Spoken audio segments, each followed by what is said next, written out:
single most important weapon in the fight for. You have all heard the saying, a picture is worth 1,000 words. Well, what happens when that picture is a video recording on a cell phone? My guests today say the cell phone may be the nation's single most important weapon in the fight for racial justice and freedom. They are here today to discuss their new book, Seen and Unseen: Technology, Social Media, and the Fight for Racial Justice. Marc Lamont and Todd Brewster are coming up next.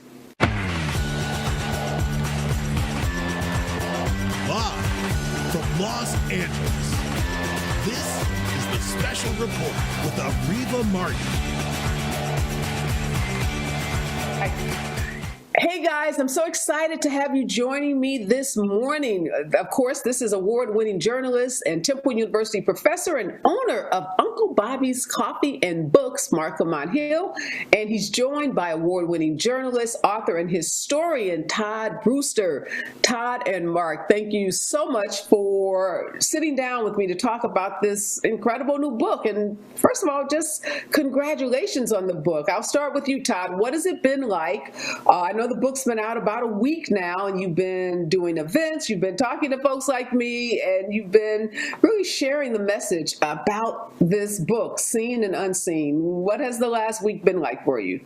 Well, it's been a little hectic, but in a very joyous way. I mean, you write books so that people will read them, and so that the ideas that you articulate in them are spread through the public dialogue, and we're thrilled to be going various places, coming to Chicago this coming weekend to talk about the book and to see the reactions of people who I think are reading it in a very positive way and understanding both the exciting things that come with the cell phone and social media, but also the dangers. So I think we're very pleased to have it out now.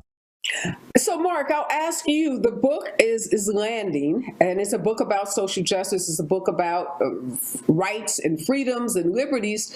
And we're talking about your book at the same time we're talking about this leaked opinion from the Supreme Court that may overturn one of the most fundamental rights that women in this country have, the right to make decisions about their reproductive health and reproductive system, and possibly other rights that we enjoy under that part of the Constitution that affords us rights to privacy. So what are you thinking in this moment about your book and about what's happening at the Supreme Court level? I'm thinking about the role that media and technology play in advancing the conversation. When the leak happened, leaks have happened throughout the history of American journalism and American politics. But now when a leak happens, it immediately goes to a website. It immediately goes to social media. As we talk about in the book, these platforms are opportunities and spaces for all kinds of dialogue. They can be good dialogue and they can be good dialogue, they can be scary dialogue. We can have all kinds of stuff happening in these spaces, but they can be productive. And so when the leak happens and people are suddenly finding out this information, they're able to transmit information at a rate faster than we've ever seen in history. So now people are able to organize better. The leak happens, the next day I'm in Lexington, Kentucky, and there are people who are protesting, and on their signs, saying, it's my body, my right. There's also the hashtag, right? So they had already gone from Twitter to the streets. And so that relationship between Twitter and the streets is a very energizing one. And at a moment where we're fighting for women's reproductive freedom, just to protect it and to enhance it even, the internet can be a very powerful ally. But it can also be a place where the political opponents also organize and rally. So it's not a partisan space per se. Yeah, in the book, you guys do a fantastic job of connecting this moment that we're in, this moment that you talk about where the internet can be used to galvanize and to literally create movements overnight. I mean, you could have thousands of people descend on the Supreme Court, descend on courthouses around this country within literally minutes, if not hours. But you also talk a lot about the history in this book, about the history of race. Talk to us a little, Todd, about why it was so important, not just to talk about this moment where the cell phone is so critical to how we come together to protest and to raise our voices, but also this historical narrative that we know lots of Republicans and lots of folks on the right are trying to obscure and prevent us from even, talking about and definitely teaching about it in schools and universities across this country. So why the history of race? Sure. So, Americans are not are sort of an ahistorical people. We tend to not know our history. So new immigrants tend to know our history better than we know it ourselves. But it's very, very important as we have the exchange of ideas that is possible on social media and possible to be able to generate interest around a cell phone video that was shot in the morning suddenly can be seen by millions and millions and millions of people by the afternoon. It's important to know the historical context and the role that technology has played in the story of race in America. In the book, we go all the way back to the 19th century. We talk about Frederick Douglass, who was the most photographed man of the 19th century, more than Lincoln. We talk about the role of photographs in the history of lynching in America. Both used as souvenirs for those white supremacists who wanted to remember that they had been at a lynching, and later on, when Ida B. Wells repurposes those very same images, they become the object of shame for the country that leads to a condemnation of lynching. We have The Birth of a Nation, the first great movie for the entire medium that appears in the early part of the 20th century. The first movie shown at the White House was The Birth of a Nation, a racist screed that really targets Black people and caricatures them as lazy and stupid and corrupt, and that therefore contributes to the establishment of Jim Crow. It contributes to stereotypical considerations of race. And so you can't tell the story of race through technology in the 21st century without looking back and seeing these historical antecedents and the way that the contemporary story plays off of them. We see some of the same messages coming through, particularly the manipulation of video and manipulation of stories, in reaction even to George Floyd. The second part of the George Floyd story was not that was after we understood that he had been killed in an almost lynching kind of event. We then had the pile on that Floyd was not a worthy human being, that Floyd was fit the caricature that so many white supremacists have outlined for the most of American history. So you see, the history is an important part that we need to join with the story of technology in the 21st century. Why was it important, Marc, to write this book, particularly in this moment? Because as I think about this moment, particularly after George Floyd, as Todd referenced, we saw this kind of piling on and this efforts to smear the character of George Floyd, and we see that happens pretty much all the time with these high-profile murders. But I'm worried right now because that conversation that was so robust in that period right after George Floyd's murder seems to have really taken a back seat. And I'm not sure we're still having the conversation. So why was it important for you guys to come together and write this book? And do you worry that, it's going to get lost in now what has become the shift, the conversation about the war, the conversation about the possible overturning of Roe v. Wade. And it seems like the daily news cycles move so quickly and our attention spans are so short. Yeah, I mean, I think that's the flip side of this technology, is that everything moves so fast and everything gets to us quickly, but it also leaves us quickly. And so we have to do something to keep that conversation going. And this isn't the first time, even in 2014, after Mike Brown is killed, everyone was obsessed with, Black Lives Matter. People were talking about Ferguson and justice and policing, and then Trump came. And then that's all we talked about until the next thing happens. And so it's not uncommon or surprising to us. I think we wanted to tell this story for a few reasons. One, we wanted to get beyond the moment, right? We wanted to not just tell a story about the moment that journalists can capture on TV or in newspapers or magazines, but we wanted to go deeper. We wanted to reach into history. We wanted to give context not just to George Floyd or Breonna Taylor or Ahmaud Arbery or Kyle Rittenhouse, but to also give texture to the conditions that produce these people and these circumstances.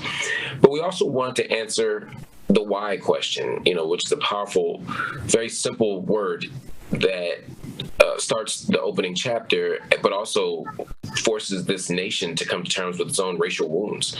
Why? Why does this George Floyd situation happen? And because when you get at the why, it also forces you to wrestle with the how.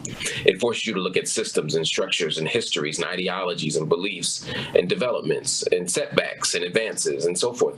And we wanted to tell that story so that even when the media forgets, even when everyday citizens forget, there will be a living testimony of what happened, but also an analysis of why people forget, an analysis of how people get to these circumstances. So we're trying to do multiple things at the same time.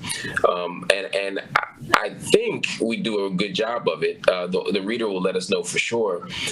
But what I know we did effectively was at least document that history so that people can come to terms with it in their own way. And I'll ask you this question, Todd, because I had a white guy say this to me. So I want to get your reaction to this. We were talking about this moment and this period of racial reckoning that's happening in the country. And I made a statement about the pandemic, and I used the term pandemic of racism. And he took offense to that statement and said that that was an assumption that a lot of people did not share. And that one of the problems that we're having in this discussion is that the media, you blame the media, is hyping this issue of structural racism, and he's not so certain that everybody believes that there is something called, or that structural or systemic racism exists in this country. How do we get past that, I guess? And this is a very intelligent, very educated, very successful guy, but how prevalent do you think that way of thinking is? I think, one of the major themes of the book is that we live very dangerously in a world that embraces presentism, right? We tend to think that a story starts and stops with what we hear on the evening news. Marc alluded to this before. If you just look at the story of George Floyd, you might be inclined to say, that there's a few bad apples in the police departments of the country. The same way that was the reaction to Michael Brown, for instance. But what the book shows, I think, very, very keenly is that to do so ignores this long, rich history of the country in which the systemic role of racism plays out. If we just approach the problems by addressing what happened last week, then we're not really looking at the underlying issue. We quote James Baldwin frequently in the book, a wonderful black writer from the middle of the 20th century to the 1980s, who speaks to the fact that, he supported Martin Luther King, he supported affirmative action, he supported things that had to do with erasing the legacy of Jim Crow. But he said, Jim Crow was just a symptom of a larger problem. And until America faces what we've done, white people face what we've done, we are not addressing the issue. And that, I think, is what the historical roots in the story that we present in Seen and Unseen, that's the role of that in terms of the reader's experience, is to say, no, this is not what happened last week in Minneapolis, or in this case, 2 years ago in Minneapolis. Or it's not just what happened in Grand Rapids only a couple of weeks ago, right? Right. It's what's been happening since the birth of the country. It doesn't mean that all white people are bad people. It doesn't mean that our system of freedom it shouldn't be exalted for its benefits.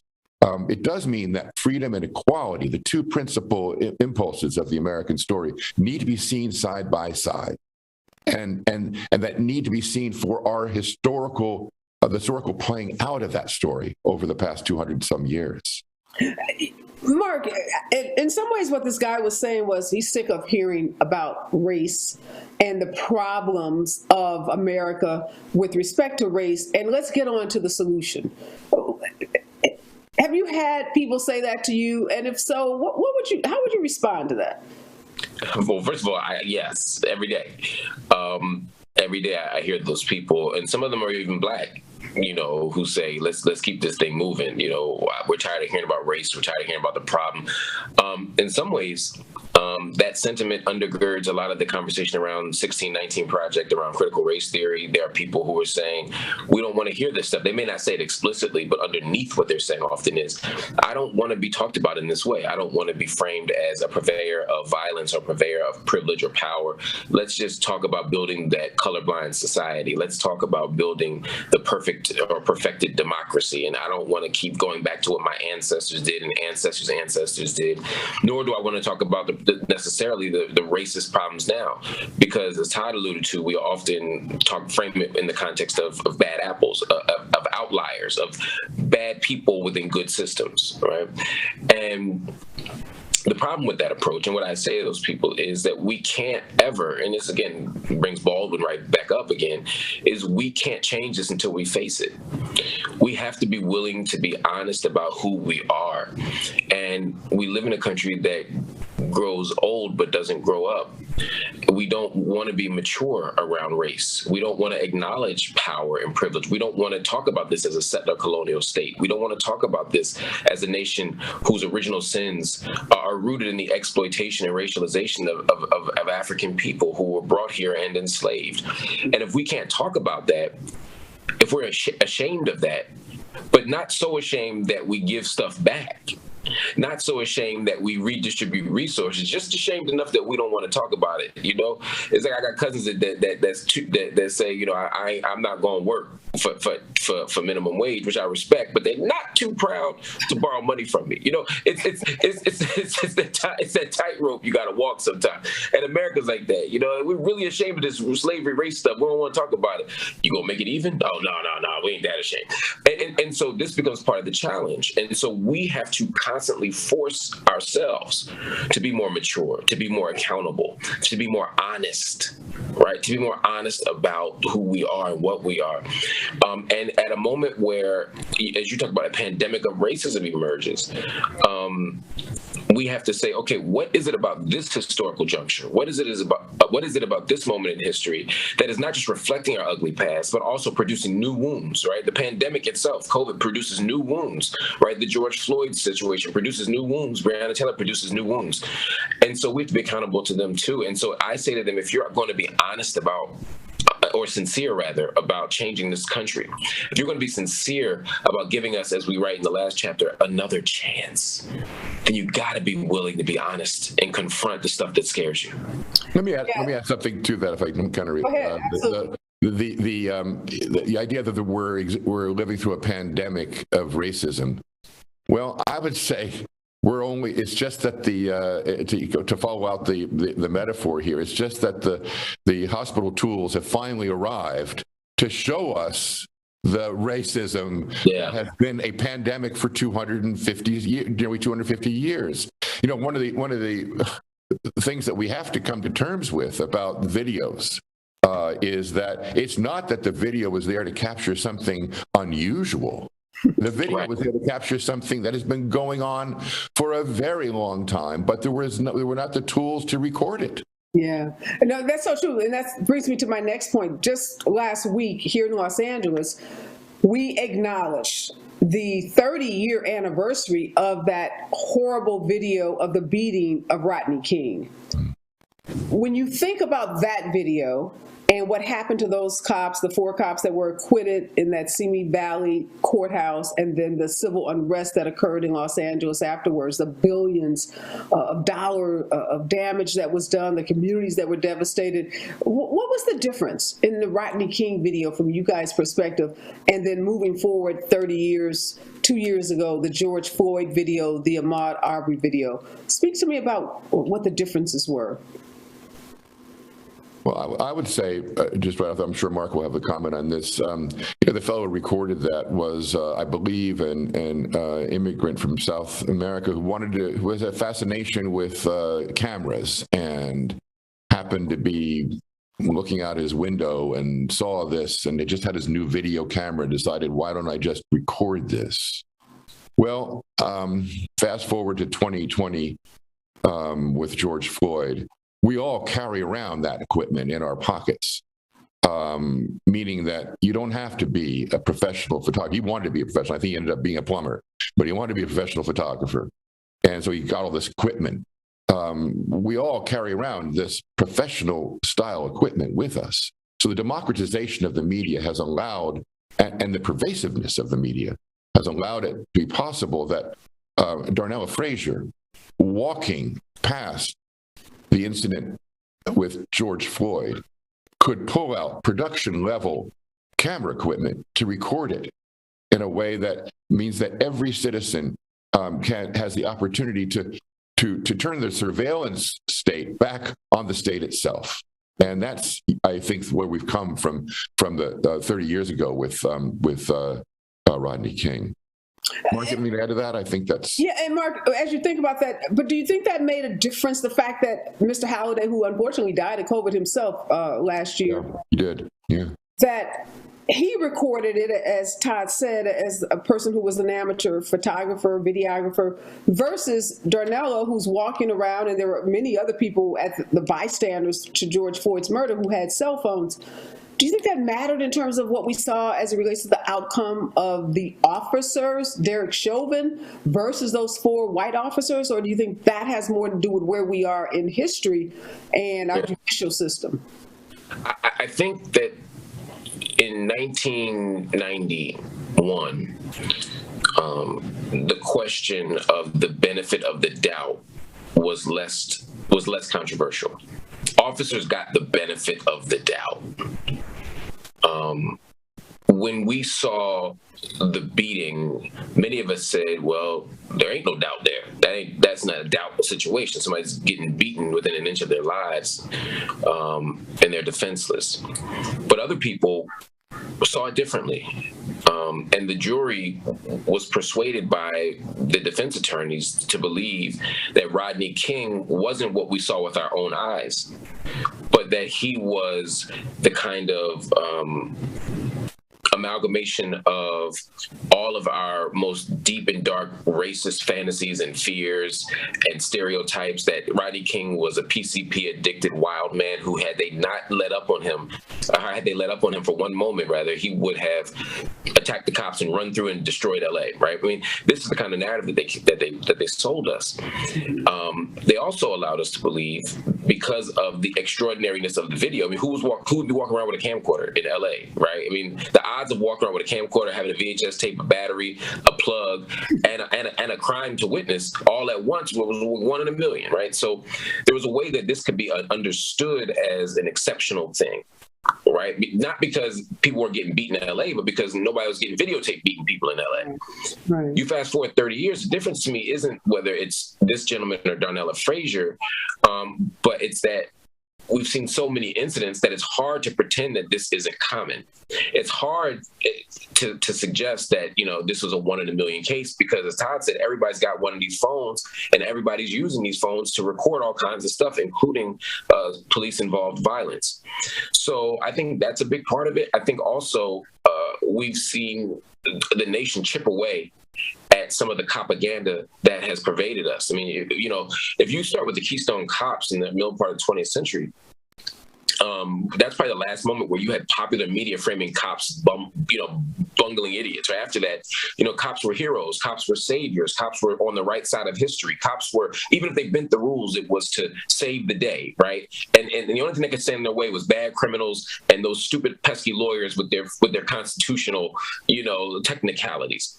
And so over time, though, now the Cops is off the air, and these propaganda shows are being matched by other documentaries and films and books that show that police don't always do it right, and that the systems are corrupt. It's made it easier for juries to believe that maybe what I saw with my own eyes was real. Maybe that knee on the neck was just a knee on the neck. Maybe this person being killed by a cop was a person being killed by a cop. And that reality has made it easier to get a prosecution. It doesn't make it easy, but it makes it easier. Yeah. I'll go back to the comment, Todd, that this guy made about the media and talking too much about race. And you mentioned the Grand Rapids case earlier. And we know in that case, young man, another traffic stop, pulled over. He apparently runs. He ends up in a scuffle with the police, on the ground, shot in the head. There's video of that, obviously not the same graphic video that we saw of George Floyd, but that story seemed to have come and gone so quickly. If you weren't a news junkie, you could have missed it. Do you think that is any indication that even though everybody has these videos and can record these atrocities, that there is a saturation point that we are reaching? When you think about critical race theory, the effort to put everything under the critical race theory umbrella, talk about Black History Month, talk about slavery, somehow it's critical race theory. Is that culture? Are we losing the culture war? I guess is really the question, because that Grand Rapids case the man was shot in his head. It's the most appalling thing you can think of. But I think if I ask 5 people about it, they'll go, no, I don't think I saw that. It wasn't given a lot of attention. Well, it's interesting that with the new technology and social media, that the very things that are the benefits also are the drawbacks, right? So the fact that we can do this now, we can see it and record it on our cell phone cameras, and the ubiquity of it can be demonstrated by time after time. Well, it's striking, but at the same time, these are media where the fact that there's Black people being the subject of police violence becomes not news anymore, right? Now, I think that leaves it up to people who are the curators of this information to keep on speaking to the fact that the ubiquity of the police violence recorded by cell phone cameras demonstrates that it's a repetitive problem, that it's something that happens over and over and over again, and that conquers the message that Rodney King delivered, that Marc just so carefully outlined, that it's not just a one-off, it's not just an outlier, it's not just something that's unusual. I would say one other thing. We talk about, we spent 2 chapters just on Rodney King and the Rodney King video. The Rodney King video, one of the things to remember is that video, photographs, for that matter, text, lives in a world where it still functions according to entertainment values. What keeps your attention is really important. What kept our attention with George Floyd was that it lasted for 9 minutes, that it was a crucifixion. Mm-hmm. It was not an instant. We say in the text that a shooting is an instant, a lynching is a performance. Well, this was a lynching. We watched a man die on camera. And it had, as we say, also the power of a still photograph, and that it was so symbolic, the knee on the neck. Mm-hmm. The white police officer's knee on the neck of a Black man has a kind of symbolic importance that goes beyond the immediate incident to the whole rendering of American history. So there will be other powerful videos like that. There will be. I'm sad to say that, because as Marc and I have spoken,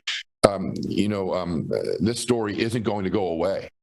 Mm-hmm. We wish it would go away, mm-hmm. but there'll be other powerful videos that will re-trigger this and remind people, and then that will be lined up with Grand Rapids. That will be lined up with Michael Brown. That will be until perhaps finally the weight of the evidence will produce change.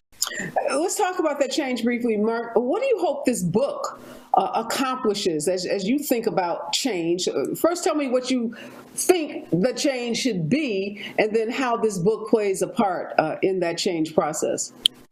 You can't change anything until you have a profound understanding of it. I think that this book will allow us to understand the circumstance we're in. I think this book will allow us to understand also how we can marshal the resources, how we can take the tools and technologies and tactics that are in front of us and use them to help make the world a bit more free. It will hopefully not just inform people of their history and of the current moment, but I hope that this book also inspires people, because anybody who's fighting for justice right now, anybody who's fighting for freedom right now is standing on some very, very sturdy shoulders. So when you stand up and have the courage to be Darnella Frazier, you know that you're not just being Darnella Frazier by yourself. You're being Darnella Frazier standing on the shoulders of Ida B. Wells Barnett. That should matter. That should help you straighten your back up and feel a little bit less scared as you go out for that fight. To know that you're not the first person to do this, to know that you're not the first person to make this battle yours, should make you hopeful, because we've overcome so much. We've overcome the lash. We've overcome the lynching tree. We've overcome so much because we've fought and been courageous about how to use the tools at our disposal to engage that fight and to be victorious. So I hope people walk away getting a lot smarter, but also a lot more courageous as they take up this fight. Let me add in a James Baldwin quote on that I just looking up as Marc was speaking. Not everything that is faced can be changed, but nothing can be changed until it is faced. And I think that really sort of sets the tone we feel for our book, that, we have a new opportunity to see things now, right? We have a new opportunity to face what we have done. And that doesn't mean it's going to change, but as he says, nothing can be changed until it is faced. No, really brilliant quote by Baldwin. Todd, Marc talked in the beginning about, folks being bothered about the discussion, related to race, but not being bothered enough to want to do something about it. Give me your top 2-3 things that you think we should be doing about it. If you had to think in terms of, if you were czar or king for the day and you're going to be able to wave a magic wand and fix some of these problems that we've talked about that your book so brilliantly illustrates, what would you do? I think we have to start with a change. There's not a laundry list of things. I think Marc and I would agree that this is not a prescriptive book. We don't seek to lay out the things that, should be policy changes. What we do seek, though, is a change in the culture. I think we'd agree on that, right, Marc? Yeah, absolutely. Culture.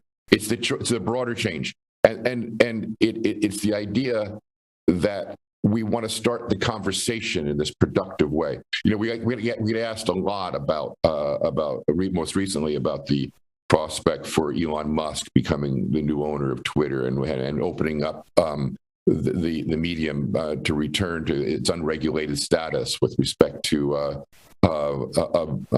sort of offensive expression.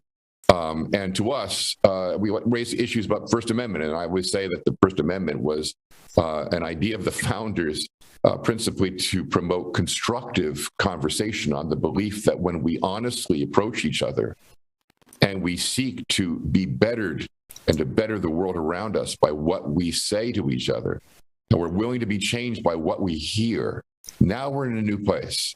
Unregulated speech can lead to speech that is used as conduct, as an assault, anti-Semitism, racist expressions, name-calling, fighting words, as the Constitution says, are unacceptable uses of the freedom of speech. We seek to have a productive conversation, one that's greeted honestly, where I think white people in particular need to understand the society that we built, for all its wonderful things, was built on the backs of our brothers. We are one race ultimately, and we need to face that. And facing that, solutions will emerge. But it's the culture itself that needs to change. No one thing, as Baldwin said, not affirmative action. A march on Washington will not by itself change the country. And I think that leads to some of the frustration that your friend was expressing. And I'm sure Marc has heard this, and you have heard this repeatedly. What else do you want? As what is it that Black people want? As if you write them a check, and that will solve the problem. Well, the problem is white people. The problem is the way that white people understand our own history. If we can confront the truths of our own history and accept them, accept that we are all flawed people.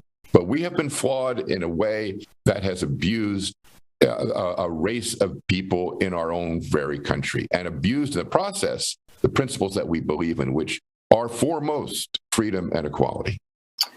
Well, talking about flawed white people, Mark, there's a flawed white man that may join Twitter after this deal with Elon Musk is done, even though he, professes never to want to go back. But what do you think the impact might be if Trump is allowed back on Twitter? We know that was his microphone. That was his platform. That's where he spoke to millions and millions of people and really, in some ways, brainwashed them, gaslit them to believing a lot of the rhetoric that he spewed. How do you think that's going to change the discourse? I mean, discourse is so low right now. I'm not sure if it gets that much worse. I think for me, it's much more about what Trump represents. There's a way that pulling Trump off of Twitter unsettled me. I won't say it unsettled me. I didn't lose an ounce of sleep over it. But the idea of saying that we're going to pull people down from Twitter when we don't agree with them or when their speech is problematic does make me a little uneasy. Trump was spreading disinformation. He was spreading misinformation. He was doing things that compromise public health. He was undermining faith in elections. He was doing things that could produce a riot potentially in the streets, as we saw on January 6th. I'm not saying one-to-one he caused the riot. I'm just saying riots like January 6th can be caused from his kind of language. And so I understood why he was pulled in particular, but I think it can become a slippery slope where then suddenly those of us who are on the left or those of us who are advocating for racial justice are also going to be bombarded by calls for our termination from Twitter. And that absolutely scares me. And so in light of that, in light of what happened to Donald Trump, I'm just very, very mindful and wary of what it means to regulate Twitter or any other social media sphere in that way. So if he comes back, I will be disappointed at the cesspool that will continue to expand. But I also will be very attentive to the free speech issues that we've now set precedent for. So for me, I'm not conflicted about it. I'm not conflicted about it. I'd love for Trump to stay off of Twitter, but I do understand what's at stake here, and I think Musk doing that will not only open the floodgates for racist politicians, it'll open the floodgates for anti-Semites and anti-Black racists and people who support child molestation and all these other things that I think we should be regulating. These are awful things that should be regulated, and I worry that saying, "Oh, we'll just the world is free, you say what you want," and let the people sort it out is a very dangerous thing for vulnerable people in America. Yeah, we know there's this big debate on Black Twitter about, where are folks going? That became the trending topic on Twitter was, where do we go? Right. Elon Musk buys it and all of those folks that you just identified come back and we know they're chomping at the bit to get back, and Musk has pretty much made it clear that he wants them back. It's going to be interesting to see. Just final question for you, Todd. You can tell us, what do you want folks to take away? I mean, you've described a lot of really interesting, thought-provoking questions that the book raises. As you said, not here to give us a laundry list of how we solve America's race problem, but to cause us to think critically about how we got here and where we're going to continue to go.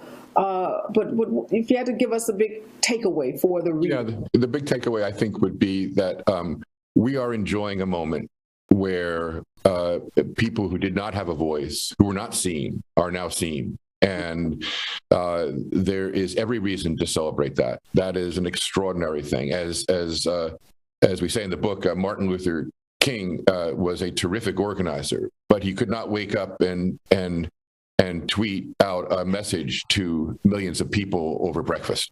Right. This is an extraordinary moment, and it should be empowering to minority peoples. At the same time, technology is amoral. Technology exists around a vocabulary that we need to understand more deeply. We need to get more facility with the language. We need to understand that just as it empowers Black people, it empowers those who would seek to deny Black people justice. And so it's, in a sense, and we talk about this in the last chapter when we talk about Another Chance, it's as if the physical arena in which we've operated, the streets, has in part moved into a technological piece of real estate. But it's just as important, perhaps more important now, people with strong values, people who embrace equality, who embrace decency, who embrace justice, see that they are represented on these new media. And part of that would be understanding the roots of America's racist behavior, which has been played out on the media over the centuries, and to get a greater understanding of the potential for technology going forward. Yeah. And Marc, give you the final word. You are a new dad. So first of all, congratulations on your new baby. What do you hope for little Malcolm? He's going to grow up in a world that's all controlled by this little device. And who knows, by the time he's in kindergarten, we may have a different device. That's how quickly technology is moving. But what do you hope for your son, a black man who's going to have to face so much of what we see black men in this country? You're going to have that proverbial talk at some point. And I talk to so many parents who are having it with kids younger and younger and younger. So as a dad, a black dad, what's your hope, your dream for your son? My hope for my son is the same hope I have for my daughters, who, use this technology and they use it effortlessly. My daughter who's now 18, wanted to be at the George Floyd rallies because of what she saw on social media and what she saw on her phone. And when she was born, none of those technologies existed. So she was able to participate in an action through technologies that were new, relatively speaking. And so I hope that, the next generation of young people, not just mine, but all of them, will have at their disposal technologies that will make it more easy to participate in civil disobedience, make it easy for them to access information, make it more easy for them to transform the world. And that's my hope. My hope is that the world will be better than we left it, better than we found it, and better than we could have ever imagined it to be. But to do that, we have to not only use these technologies and access these media spaces, we have to have a true commitment to justice. Well, thanks so much, Todd. Thanks, Marc. Again, the book is Seen and Unseen: Technology, Social Media, and the Fight for Racial Justice. Check these guys out. Follow them on Twitter. Find out where they're going to be. They may be coming to a town near you. You may be able to see them in person, or definitely check them out virtually, as they are going to be spreading the word about their new book. Again, always a pleasure to see you, my friends. And best of luck. Great book. Thank you. Great timing. Wish you the best on your book tour. Thank you. I want to thank my guests, Marc Lamont Hill and Todd Brewster, for sitting down with me and talking about their new book, Seen and Unseen. Make sure you check this book out. There are so many books that have been written lately about race and about systemic racism, but I think this book is really special because it helps us understand the use of images, the use of technology, and not just today, because we think that, we may think that videos and photographs of police brutality and violence have only started to be captured with the advent of the cell phone. And what they do in this book is show us that that's not true, that there's a history of people documenting brutality that African Americans have suffered in this country, and that documentation goes back centuries, definitely decades. So a really great book to check out and to better understand this moment, this historical moment that we find ourselves in, but also, as Todd and Marc tell us, how we got here and why it's so important to study how we got here if we want to have a future where Marc's little son, his daughter that's headed off to college, all of our kids, we've got to do better. And we have an opportunity to do better. And again, my words to live by are from my favorite poet and author, Maya Angelou. When we know better, we should do better. And we absolutely positively know better because of the works of folks like Marc and Todd. And now it's up to us to do better. Be safe out there. Remember, we're all in this together.